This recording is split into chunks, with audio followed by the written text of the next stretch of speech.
Hi, my name is Greg Oliver. I'm the director of Awaken, a faith-based organization helping people who seek freedom and recovery from unwanted sexual behavior and sexual addiction. Awaken works with men, women, couples, families, and churches who are trying to navigate their way through a very, very difficult area. There's a lot we don't understand about sexual brokenness, and especially if people who are coming from a faith-based perspective have a lot of things that they have to sort through. Now, of course, right now, we're going through a season where people's routines are completely thrown out of whack.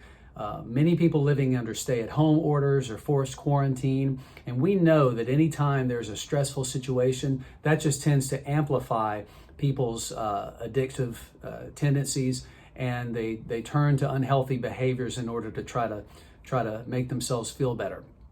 And we know that a lot of that's happening right now during COVID-19. So what I thought would be a good idea would be to just offer some talks, and I'm calling them quaranTALKS.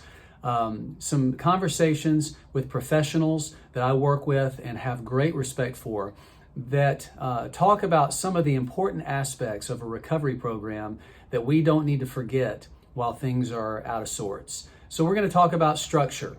We're going to talk about sobriety. We're going to talk about surrender. We're going to talk about support. All elements of a healthy recovery process. And I hope that as you watch this, it will be an encouragement to you. Just know that we have resources. We would love to be of help to you if you need it. You can email us at info@awakenrecovery.com or visit our website, awakenrecovery.com, to see some of the offerings that we have. We are located in Birmingham, Alabama. And yet, if you are outside of Birmingham, we're hosting virtual meetings. We have other resources that may be able to help as well. So again, thanks for joining us for quaranTALKS, and I really appreciate you stopping by.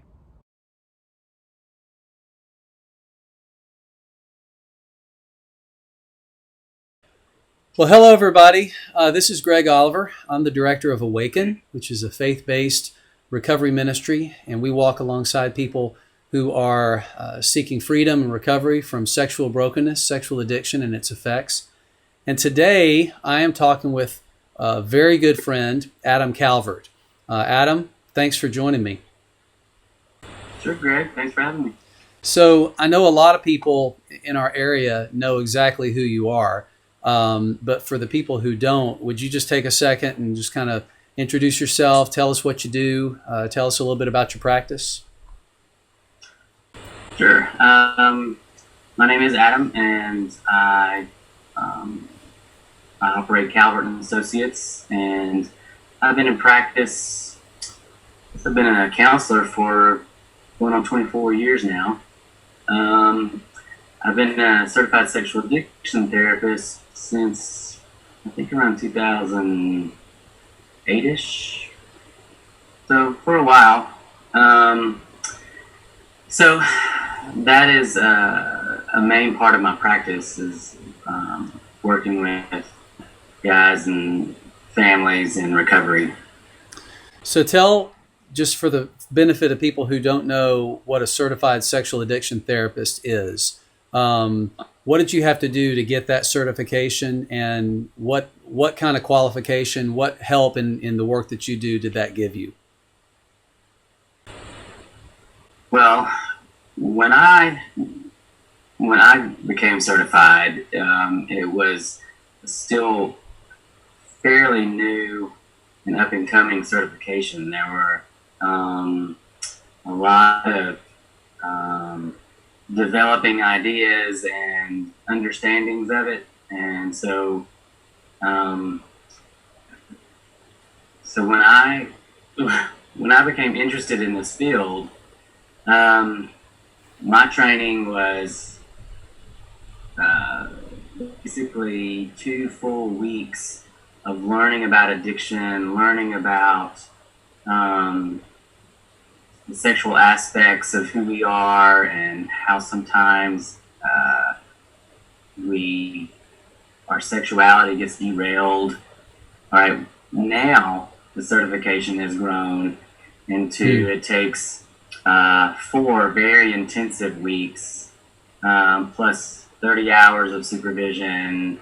You know, there's just a lot of information now. So just in a short amount of time, really, that I have been a certified sexual addiction therapist, a whole lot more information has been developed and understood, and a lot of more studies have been done. So it's a very clinically based program. Well, I was going to say, just as you were describing when you first got your CSAT, that was a little bit before my recovery began.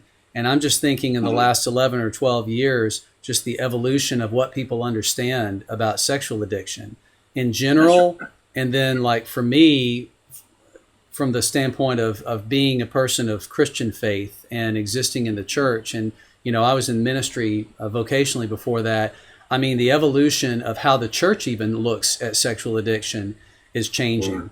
I imagine when you got started, there was probably still a lot of skepticism as to the legitimacy of calling this sexual addiction, wasn't there? Sure, and to some degree there still is, but the thing that I really enjoyed most about this, having that sexual addiction certification, is that it is research based. It is constantly being looked at and studied and updated. And, you know, there's even been changes in how we approach things because we learn more information. And so it is an ever evolving work. So that's what impresses me about it. It's not just a stagnant, here's the thing and here's how to fix it. It is constantly understanding and moving with that. So that's why I respect it so much. Well, how many of your clients come in early on and that's exactly what they want, is they want to meet with you a few times so that you can help them fix it?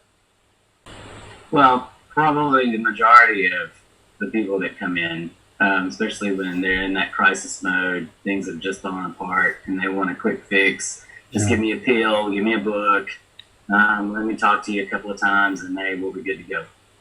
So when that happens, I mean, it's probably fairly universal, isn't it? I mean, that's kind of just not knowing what it is that we're dealing with. Let's get through this as quickly as we can.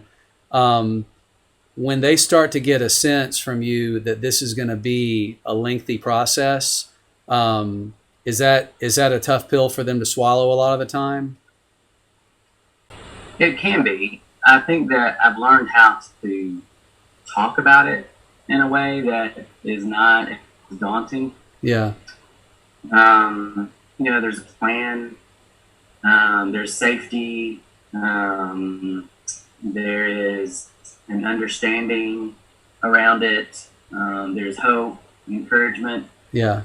And I guess as we talk and I kind of explain, you know, the physiological aspect, the spiritual aspect, those different levels of it, I would say the majority of those crisis-oriented, hey, let's fix it today kind of thing, it calms down.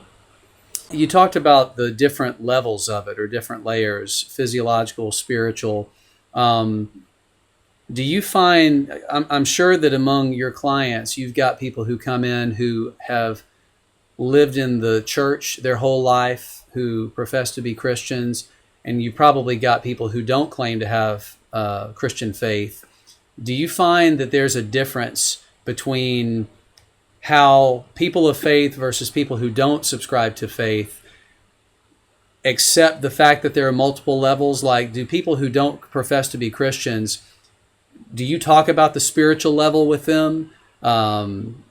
Is it more or less of a hang-up for Christians who profess, or more or less of a hang-up for people who don't really have strong faith?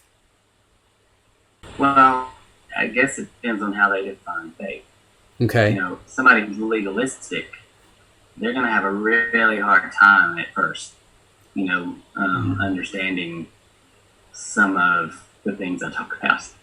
Okay. Those that have an understanding of faith and hope, and they tend to have more of a peace about, okay, some things I don't understand, but I have faith and I have hope that there is healing, and it is a process. Even those that don't claim to have a spirituality, a spiritual concept of things.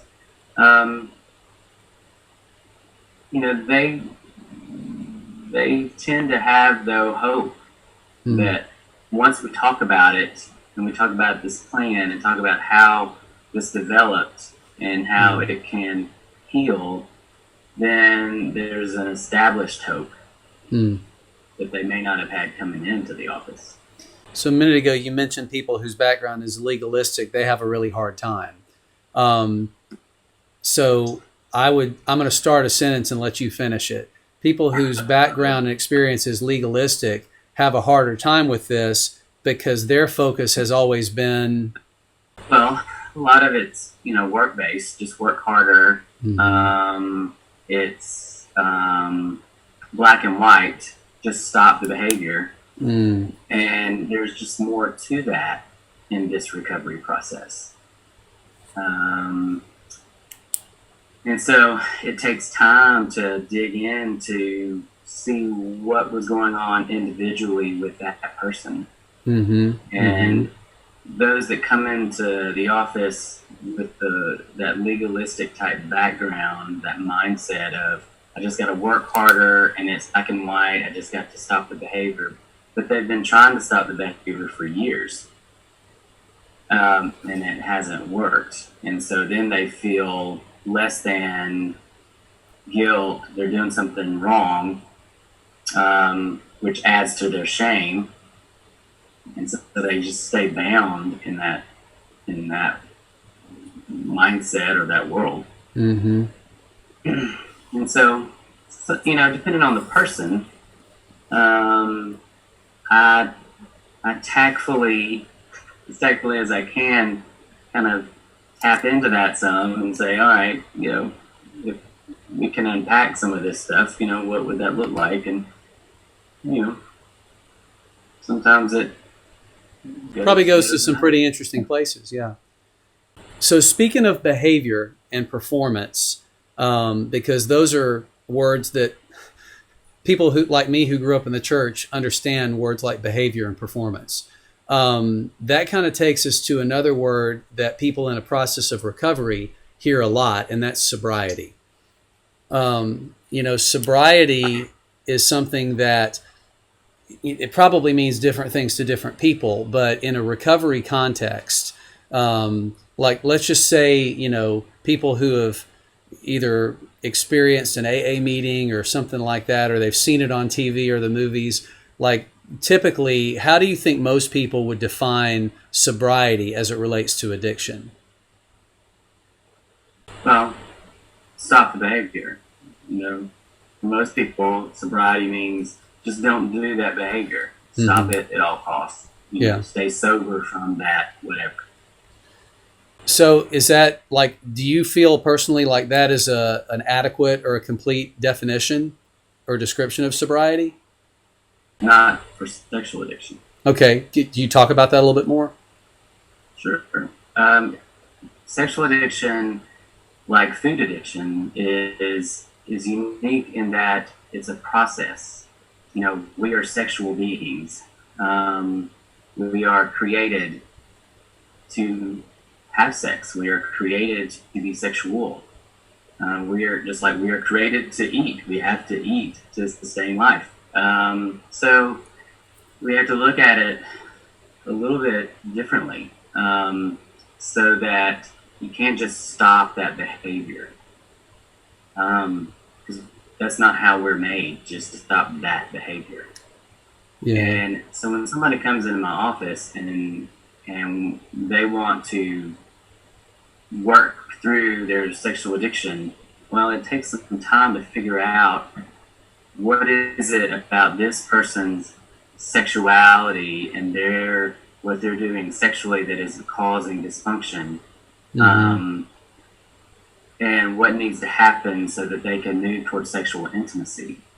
The sexual addiction is an intimacy disorder, all right? So the goal is to figure out what the addictive behaviors are and how they developed and why they developed, and put some boundaries, even stop some of those behaviors, just depending on what it is. So everybody is a little unique in their story, so that we all move towards sexual intimacy.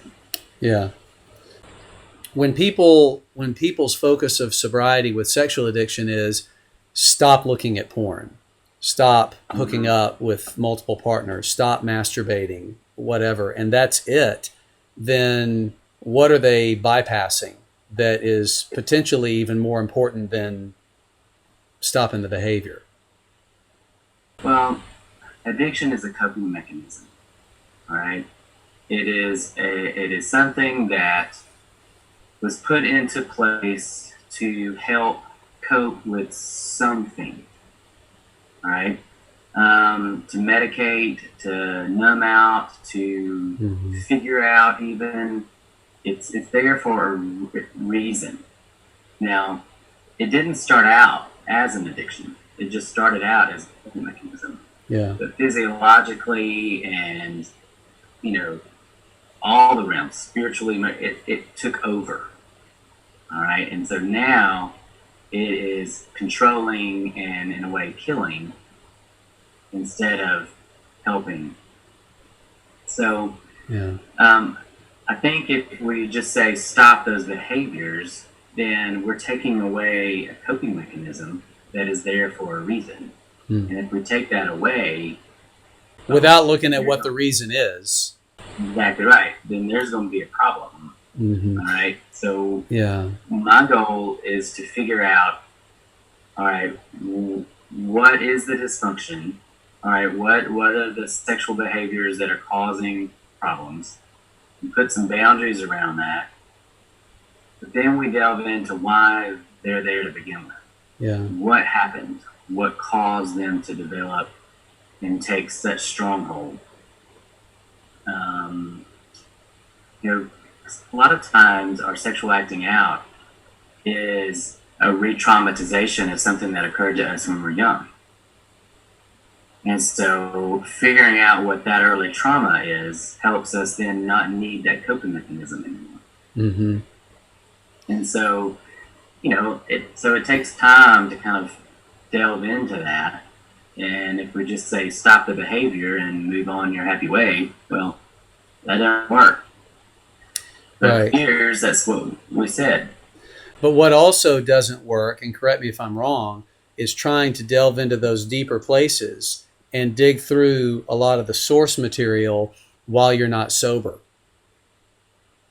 Right. So, how does that healthily work, do you think, so that you're not putting all of your eggs in the basket of sobriety is going to fix me, but also saying, and yet you don't want to say that it doesn't matter, because how am I going to go to the places I need to go if I don't have that? That's right. And that is a very fine line in a way with each person. Defining sobriety for each person. We do the 4 circle exercise. All right. And kind of figure out what behaviors, and I can explain that if I need to, but what behaviors in that center circle are just not going to happen right now. Yeah, let's actually pause for a second, because you're talking about the SAA model of the 3 circles, right? But I've added a 4th one. You've added a 4th one. So just imagine that there are concentric circles kind of going out like this. So do you like to start describing it from the center or from the outside? You want to go out or? I'll go out. Okay. So we'll start from the center circle. The inner circle. And the inner circle are the behaviors that are causing dysfunction. Looking at porn, masturbating, calling prostitutes, whatever the dysfunctional behavior is that we don't want to do anymore, those are in that circle. So some people would call these like bottom line behaviors. There's no ambiguity, there's no question mark. If I'm doing this, then I know I'm acting addictively. That's right. Okay. That's right. So then the second band out, the second circle out, are slippery slope behaviors. Like these are behaviors that lead to the inner circle behaviors. Like I'm just going to surf the web for a little while and, pass some time. Well, all right. that's slippery slope. Or I'm going to let myself get really, really exhausted, and and that's okay. So these are certain behaviors that could lead to those other behaviors that you don't want to do anymore. Because a big part of an addictive cycle is something that we call ritual, right? So some of these slippery slope behaviors are going to be maybe an earlier stage in our ritual that experience and time has proven oftentimes eventually ends up taking us into that inner circle. That's right. Okay. Right. So these things in the next circle, they're not necessarily bad in and of themselves. That's right. But they're just connected to something that's been unhealthy for us. And so you have to be very aware of these behaviors, because they usually lead to the other behaviors. Okay. And so then the third band, the third ring, are healthy behaviors. These are things that you could do that are life-giving, that are supportive of who you really are. Staying in community, reaching out to, safe people, going on a hike, reading a good book. These are just good life-giving behaviors. All right. Then the fourth circle that we've added are the people that are affected by the behaviors of the inner circle. Okay. Okay. This is like the empathy ring. Because a lot of times when we're in those inner circle behaviors, we're not paying attention to anyone else but ourselves. Okay. And so that fourth band are the people that are affected by what we choose to do when we're in that inner circle. So why was it important? Why was it important to add that ring? I think I know what you're going to say, but I'd love to hear you talk about it. Well, it just adds a level of empathy that a lot of times we don't have. Empathy is a very powerful thing when we realize, we're not alone in this world. We do have people that love and care for us. But when we're in that mindset or false core belief that I'm the only one, I'm a bad person, nobody really loves me, those kinds of things, it's easier for us to get into those addictive behaviors.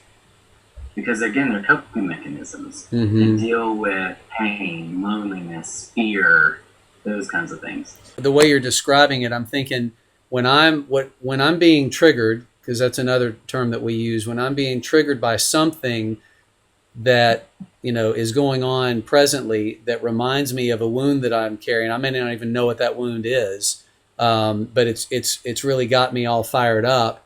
And historically, when I get fired up like that, I go and I act out.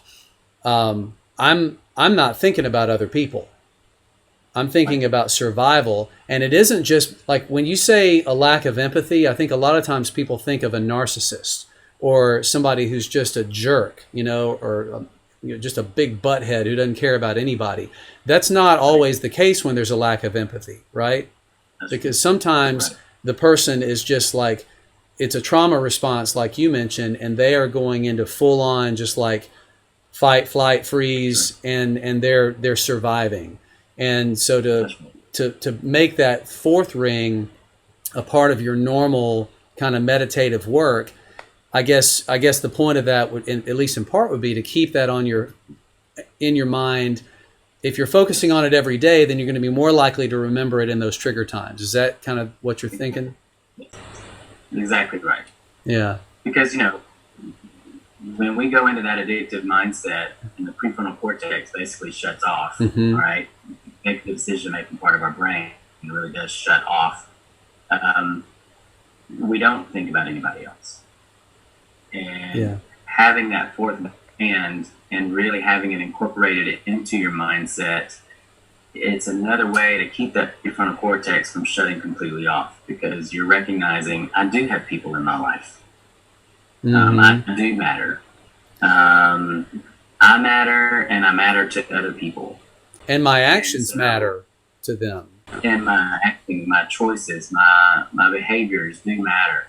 So I could do the third ring activities and call one of them, or spend some time in prayer about one of those people or myself or whatever, and that will slow down the slippery slope behaviors, which will hopefully stop the inner circle behavior. Yeah.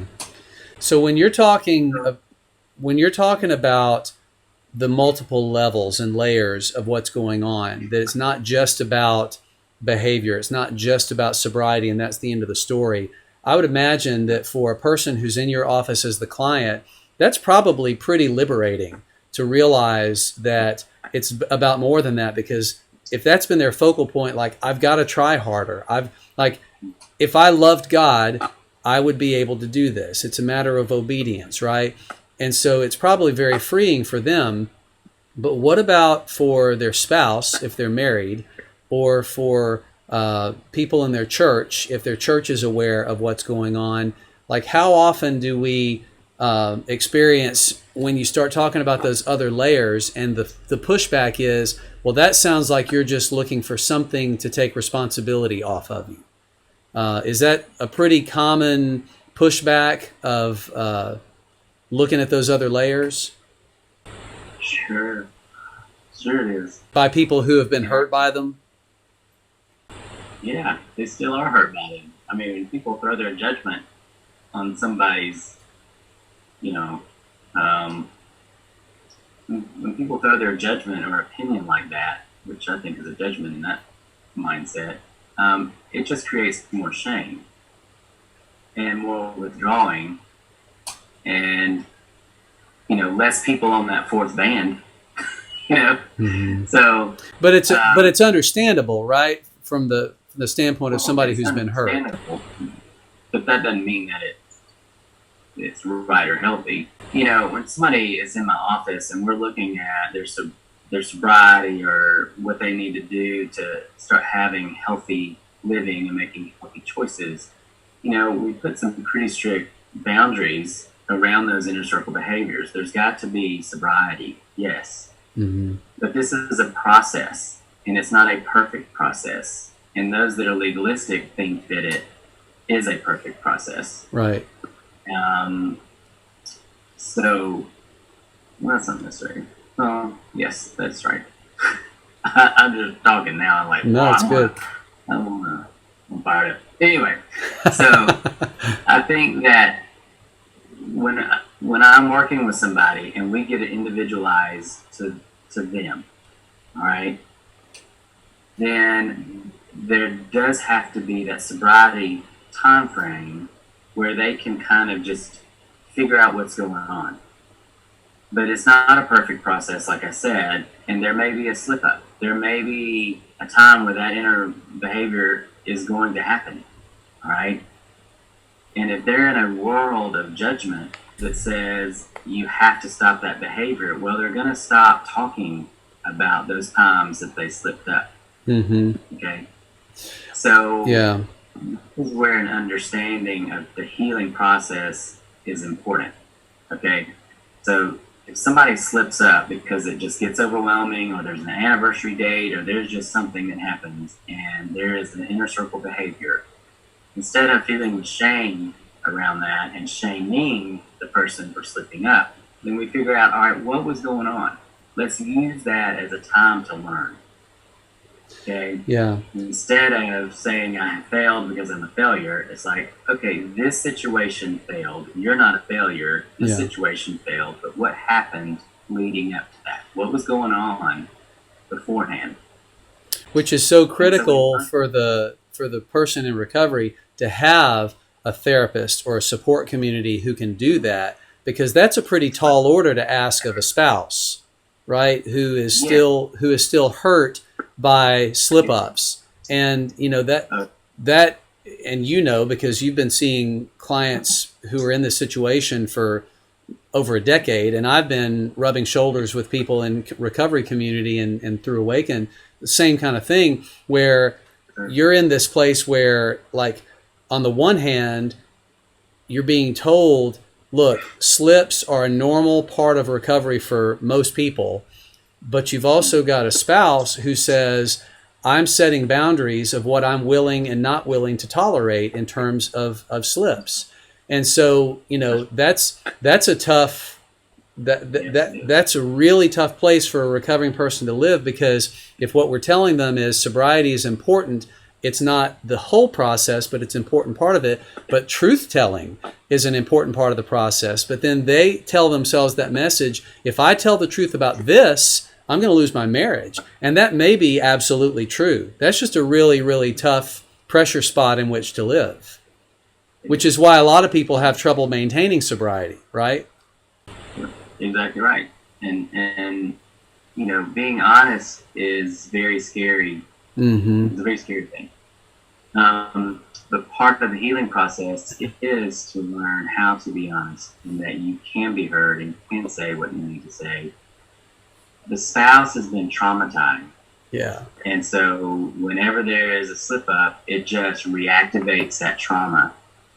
And so the spouse is like, stop that behavior because I don't want to feel this way anymore. Understandably so. Their world has completely changed. We thought it was this way, and now it's this way. Yeah. And that's traumatic. Sure. And so, you know, and for a long time, the concentration has been on the addict and not the spouse. Over the past several years, more and more attention is being given to the spouse, which is amazing and wonderful. Yeah. And it has to happen because we know more and more about the traumatic effect. Well, I was going to just say, I mean, that's why it's so critical, because of what I just said, where you've got therapists and supportive people who are understanding. But if you've got a spouse who's wounded by this again, if she doesn't have, and I'm saying he, she pronouns because I know, you know, statistically it's still more men than women who are the addict, but although that's changing somewhat. But if she doesn't understand how addiction works, then she is impaired in her ability to make informed choices. You know, obviously the choices moving forward are hers to make, whether she stays in the relationship. But if she's got a bias of, if he loved me, he would never masturbate again, then that's through no fault of her own. She doesn't understand how addiction works and how it's a progress, not perfection kind of thing. And where on the one hand, it's like, if you slip in certain behaviors, I'm not willing to tolerate that staying in the marriage. But there are other behaviors where they may be just as sinful, but they don't necessarily have to have the same impact on the future of the relationship. Because the level of physical betrayal can vary. And so that's why I would say it is just as important for the spouse to be in therapy as it is for the addicted person, right? Yes, because they're a unique individual as well. And so what this betrayed spouse can handle, deal with, has experienced in her own life is different than this spouse who's been betrayed as well. And so finding out their unique differences and the similarities, but their backgrounds, what they'll tolerate, what they won't, you know, it's very different. So each couple is unique, and each individual in the coupleship is unique. And so being able to find out, all right, what is needed for this particular unit, all right, to survive is vital, and it's important, and it takes time. Yeah. You know, and so, and it's also personality driven a lot of the time, right? Because you got men who are in recovery whose wives are just as down for recovery as they are. They want to learn, they want to be gracious. Then you've got wives who say, this doesn't have anything to do with me. You just get fixed and we'll be fine, and everything in between. And so let's say that you've got a client whose spouse is more in the latter category of, I'm unwilling to do any work because this is not my work to do. So that puts him in kind of a difficult position, because he feels like he's under a microscope. He feels like he's having to perform. You know, sobriety becomes tough. So what do you tell somebody like that when it comes to the pressure that makes the pursuit of sobriety and recovery harder? Well, in those situations, I just encourage him to focus on himself in those moments. All right, what is healthy for you? All right, because a lot of times those guys get real fear-based, and they become afraid of their spouse. So we talk about that, where did that come from? That fear of being honest with this female, your wife, where does that come from? Mm-hmm. And what needs to happen to strengthen that so that you can be honest across the board, regardless of reactions. Yeah. What does he need for healthy living? Yeah. Moving beyond just sobriety, healthy living, what does that look like? Well, and I think too, for a Christian, then the conversation becomes as much, if not more, about the client's relationship with God as it is about his relationship with his spouse. I'm thinking about back in Daniel, when Daniel's 3 friends were, they're facing death for refusing to bow. And so they're like singled out. There's like, look, you bow or you get thrown into the furnace. And I remember, basically paraphrasing, but what they said is, look, we believe God's able to save us. I think they believed that he was going to save them. But they're like, even if he doesn't, we're not going to bow. Because they had realized that the life that God had created in them, and I think, and I'm probably extrapolating here, but the value that they had as children of God was more important than how they related to another person, and so, right. Translating that into a marriage situation, which again, it may be a stretch, but my mind goes there. Like, I believe that if I learn how to be honest, then that's going to strengthen my marriage. And I believe that even if my honesty is about slips and failures and things that are going to re-traumatize and hurt my wife, I believe that that is ultimately the best way to heal my marriage. But even if it doesn't, even if she says enough and she divorces me, I still know that I have to do that because I was not created as a person who lies. I wasn't created to be a person who hides and who cowers in shame. I was created to walk in freedom. And I got into this mess because I didn't believe that. I got into this mess because I didn't live according to who I really am in Christ. And so moving forward, even when I mess up, I've got to believe that he's got a better way for me. And that's a tall order. Yeah, it is. And that's why it takes time. That's why it's not an easy fix. It's not a quick, 2 visits and read a book. Yeah. And or take a pill. Right. And it's all fine. Yeah. There is more to this. Again, this started most of it very young, before we understood who we are. Yeah. It probably started before we even knew who Christ was. And so it's a very protective part of us. Addiction is a very protective part. And I think that's really important, something you just said.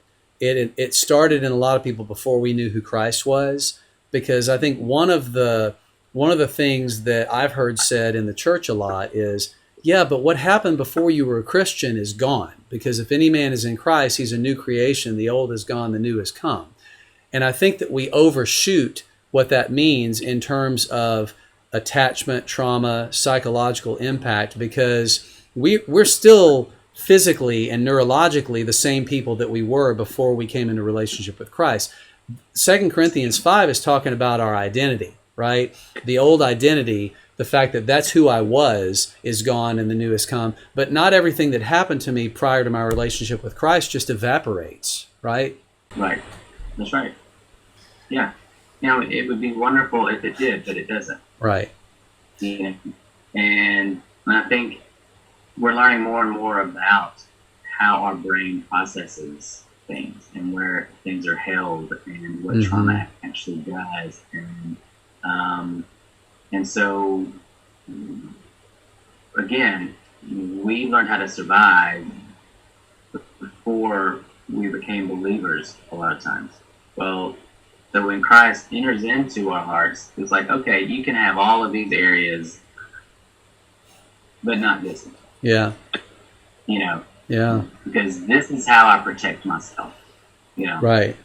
And then, it just kind of develops that way, and you're not talking about it because, we're not allowed to talk about these things. Sure. And so it strengthens that that stronghold. And that whole thing of you can't have this part of me is not always even a conscious conversation that we're having with ourselves or with God. Right. It may never even subconsciously occur to me to consider giving this to somebody else because it's so locked down. That's right, because it happened so young. Yeah. You know, We just don't know any different. You just don't know any different. Yeah, it's just what I do. Yeah. And again, that takes some time, because that protective part is protective against anything that's going to cause pain. So if I am talking to somebody and I get into a wound or I touch on a wound, that protective part's going to come at me, and you see it all the time, I'm sure. Yes. The person will glaze over or change the subject or sometimes even leave, So I have to be very aware of that protective part and try and gain its trust, so to speak. Yeah. And that's the goal if I'm talking about parts, okay? Then that goal is then to introduce that part to Christ. Yeah. And so then that healed part becomes wisdom in a way. So I know I'm talking. No, that's great. So I want to pull it back around to sobriety just for another minute, and start to kind of wrap up, because when we're recording this, and I don't know how many people are going to watch it and when, but when we're recording this, we're doing it like this because we're being asked to stay in our homes because of COVID-19. So this is April of 2020. And I mean, my gosh, talk about situations that trigger people with addictions. Here's my question, and it's kind of asking the question in two different directions. So a situation like this where we're being affected by a pandemic. So we've got forced isolation, we've got economic insecurity, we have a change of routines. How does a situation like that affect a person's sobriety? And then the follow-up question is going to be, how does the presence or absence of sobriety affect how we adapt to situations like we're in? I'm almost kind of asking like a chicken or the egg question. So first things though, you've continued to have sessions with people during this. What impact have you been seeing that the COVID-19 climate has had on their recovery, or just how their well-being, how they're looking at things, how they're feeling, how sober they are? What have you been hearing from your clients? The interesting thing with my clients that I see, and again, I'm the socioeconomic area that I'm in, it's a little bit different. Okay. So I can only speak for the population that I work with. All right. I've actually found that sobriety is more intact with a lot of the guys that I've been working with, because what was driving their need to escape was stress, was busyness, was just kind of life chaos. They are home, they're with their spouse, they've learned to work together, they're learning how to work together. Their stress levels are not high. There's a level of anxiety when there's a pandemic anyway. There's just this level of anxiety that we have. It's just there. And so they're learning that. And so I've been very excited actually with some of my clients who are feeling better about their sobriety, their life, and they want to continue that even when we open back up as a society. So taking that and the second part of my question, if their sobriety is intact and they're actually experiencing growth in their recovery through this, how is that then consequently affecting the way that they're looking at COVID-19 and the situation that they're in? Are they the ones that are freaking out, or, worried that the sky is falling? No. But they had to adjust, because normally they kind of are. And so they're recognizing, though, that their true self really is not an anxious person. They're meeting somebody new. Right. They're getting to know, wow, this is who they really are. They're not really that anxiety prone, or maybe they're learning how to manage their generalized anxiety. Now, I do have clients that just have high anxiety in general. They had it, they have it now, but because there's not as much chaos around them, they're learning how to manage. They're actually able to use some of the tools on how to slow down the anxiety when it's there. Now, I do have some guys that are really having a hard time. They really are. All right. They're recognizing that they stay away from the house because the house is not healthy. And now they're in the house. And so those situations have gotten tense. But we still have sessions. They're still Zooming in. My office is large enough where if they need to come in, they can. Got all kinds of precautions around. Stay separate. And sometimes just having that grounded space helps them deal with some of the chaos that they're going through. Yeah. But I really thought, I had no idea what to expect, but experiencing some of these guys that are doing well, that has been very interesting and exciting. Well, and it's important not to forget about that, because I think a lot of people who work in this area were predicting just a lot of catastrophic things were going to happen to people in their recovery. And, I read articles about how, in the month of March, traffic on Pornhub was up by 10 to 15% over a typical month. We know that a lot of situational triggers include, when we're hungry, angry, lonely, tired, sad. And the whole, anger, loneliness, fatigue, those things, a lot of them are very out of people's control. And, if you're someone who either is unmarried, lives by yourself, or is separated or divorced, or has never been married, maybe lives with your parents, and that's a really stressful situation. I mean, this is pushing all of the buttons.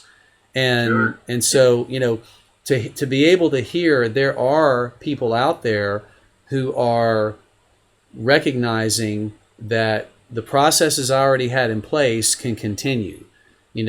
Getting out of the routine doesn't have to change it. In fact, I may have to redouble my efforts, but there's a value in doing that, because it's not that doing the steps of sobriety are going to make me never act out again, but it just changes my whole outlook on life, right? And the big book even talks about that when we've worked through the process. And in the big book, when we get to all the way through the recovery steps to the point where at step 9 we're making amends, we read about the promises and fear of people and economic insecurities, things that used to baffle us, like those don't have the power or the control over us that they used to. And like recovery is filled with a lot of catchphrases, one of them being "it works if you work it." That to somebody who's never really experienced extended sobriety might sound like a pipe dream, but like, have you experienced and observed people that if they work it, like it really does work if you work it? It really does. It really does. But it does take intentionality. It does take honesty with yourself first, and having someone that they can be completely honest with. To learn how to be honest. Right. And so it does take some effort. And so now that we are confined to our spaces, if you don't have someone in your household that either because you're single or you don't trust the person that's there. Yeah. It's vital that you stay in community, so that you can continue to practice that honesty, being able to say, this is what's really going on inside of me.